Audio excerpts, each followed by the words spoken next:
দেখেন ঘরের ভিতরে পানি। আমরা আছি চকপাড়া গ্রামে, এটা সদরে পড়ছে। কত নম্বর ওয়ার্ড ভাই? শেষ মাথায়। আচ্ছা যাই হোক, 8 নাম্বার। মানে এক পাশে নকলা, এক পাশে নালিতাবাড়ি। আচ্ছা আমি আপনার সাথে একটু কথা বলি। আমি কিন্তু ওনার পারমিশন নিয়ে, আপনার অনুমতি নিয়ে নিছি না ভিডিও করার আগে? আমি কিন্তু আপনার অনুমতি নিয়ে নিছি, রাইট? তাহলে আপনি একটু বলেন যে আপনাদের ঘরের ভিতরে পানি কতদিন ধরে, কয়দিন ধরে হয়েছে পানি? 3 দিন ধরে পানি। আপনারা আমার একটু আগে বলতেছিলেন যে আপনারা প্রথমে ত্রাণ টান আসে নাই, তো কতদিন না খায় থাকা লাগছে? প্রথমে কত সময়?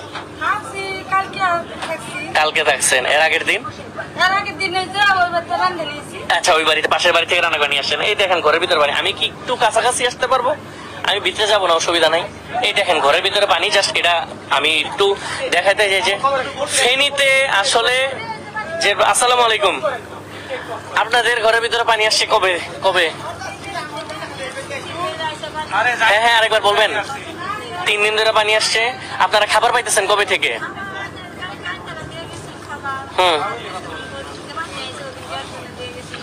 আচ্ছা, মুড়ি টুড়ি, শুকনা খাবার। তো এইখানে